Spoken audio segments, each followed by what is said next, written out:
Speak with clarity, 'cause there's too much noise around us. Or maybe it's just me.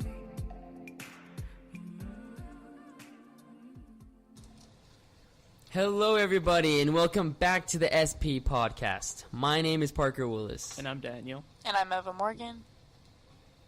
It's been a minute since we've been on the podcast. It has been. It's been many minutes. But we're back today with Ashton Wall of Behavioral Health Solutions, South Texas. She's the Prevention and Coalition Specialist. Yes, hello, hi. I'm here from Behavioral Health Solutions. I work with Lizzie. She was here recently, not too long ago, speaking with you guys. We work with a coalition called Communities Against Substance Abuse, abbreviated to CASA. So I'm just here to talk to you guys today about alcohol, actually. Awesome. So to kick it off today, what is in alcohol that makes it addictive? So alcohol, what it actually does is it releases a neurotransmitter in the brain called dopamine. It's part of the brain's reward center, and it releases a feel-good kind of feeling of pleasure, relaxation. So what happens is once a person starts to use alcohol repeatedly, the brain actually adapts to these surges of dopamine, and it starts to actually change. So it can either have fewer dopamine receptors or actually produce less dopamine on a regular basis. So what happens is the body is wired to want to feel good. So the brain will force someone to seek out that feeling, and that's why people have that addiction and they constantly want to have alcohol, and they have an increase of tolerance because they want to still have that same initial reaction, and it's harder to get that because the brain adapts. Okay. Daniel, do you have a... And to follow up with that, why is it that not everyone who drinks alcohol regularly gets addicted to it? So everyone is different. You know, everyone has different genetics.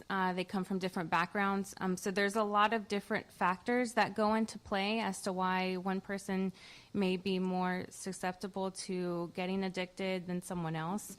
But overall, I mean, regardless, if you continue to use it enough, your body's going to become addicted to it one way or another. Right.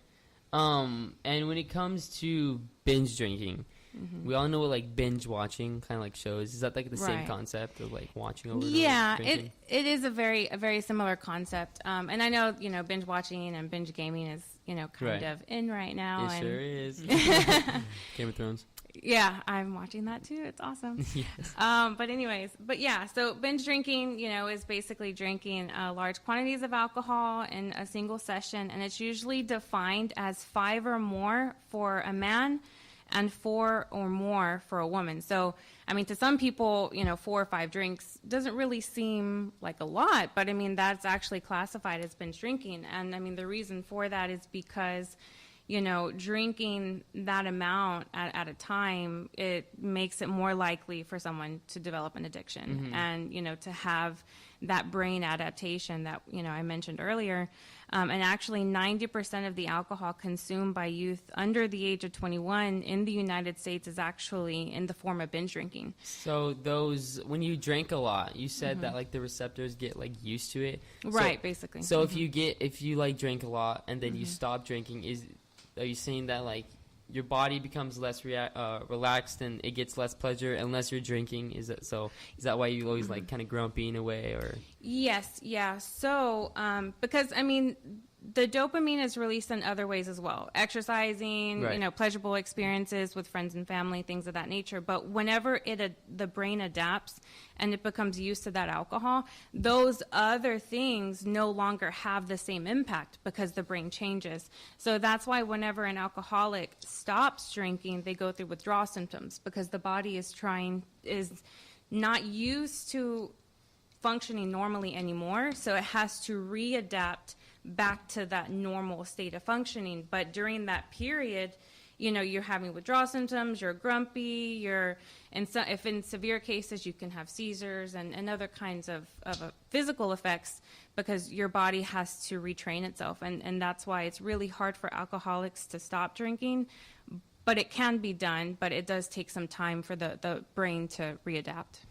So because of that, just spurring off that, is it, do you need to drink more? Like, once you get used to that amount, do you need to drink more to feel that, like, same pleasure? Yes, yeah. So tolerance does happen. So, for someone who first starts drinking, maybe 1 or 2 drinks, they get a buzz or that feeling, and then over time they need to increase their dosage, whether, 2 becomes 4, becomes 6, etc. And, for long-term alcoholics, I mean, some of them can drink a whole 18-pack by themselves, and, they're still functioning, but it's because their tolerance is just so high. It's very, very dangerous. So if you're drinking this much, what exactly from that causes a hangover? So a hangover, there's a lot of different things that go into play, but the main reason is that the alcohol itself severely dehydrates the body. So when your body's really dehydrated, that in itself can cause nausea, headaches, extreme thirst, and other symptoms. Another thing is that alcohol disrupts your REM sleep. So even if someone is drinking alcohol and they go to sleep or they pass out because they had too much, their body isn't really, getting a full nutritional type of rest that the body needs. So whenever you wake up, you're groggy, you're tired, you have the other symptoms such as, the headaches and nausea going on. So overall, like those 2 combining factors are the main things that cause a hangover. And do you think that age really matters pertaining to, say, for example, like us and the youth, we might fall into peer pressure? Do you think that has to do in part more people just might as well do it because everybody else is? Or you think it's like the thing? So you're older, you're more mature, and you're able to control those drinking habits, or does it really matter? Well, I mean, it matters to us as a coalition so we can see, what exactly is going on with the community to kind of track what the age of the first onset is, so we can see, is it getting better, is it getting worse? But as youth, drinking underage, studies actually show that kids or teenagers who drink before or starting at the age of 15 are 5 times more likely to become addicted to alcohol. And one of those factors is at this point, I mean, your brains are still developing. I know Lizzie had mentioned that previously, that the average age of your brain being fully developed is actually around 25. So if you introduce a substance at this point that change your brain's behavior and, you're still trying to manage your own things that you have going on with school and, maybe a job or with family life, it can actually make it easier to fall into addiction. And, that's why the rates are so high when you start this young. Mm-hmm. And with all these questions and then the information, people start coming up with their own ideas and their own little myths. Mm-hmm. And we have a few of those today. And one of them is, would a lower drinking age allow parents to teach their kids how to drink responsibly? Basically saying that, like, would a lower drinking age teach how to drink properly in a way? Like, for example, kids are being able to get their license younger. They're able to know how vehicle functions and stuff, like same mechanics. You learn about it more younger, so you're able to understand it more. That way, like before it was 18, now it's 16. That way, by 18, they're already pretty good drivers in a way. Mm-hmm. But does that apply the same with alcohol?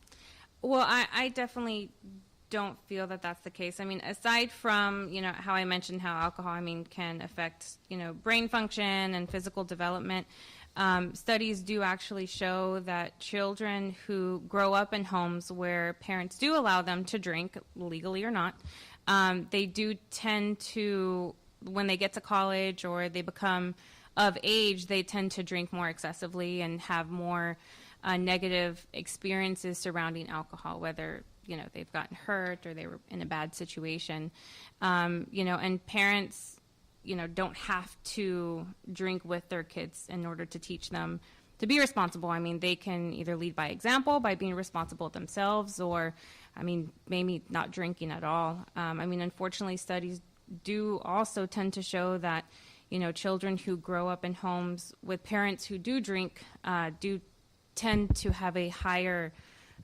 risk of drinking later on in their lives.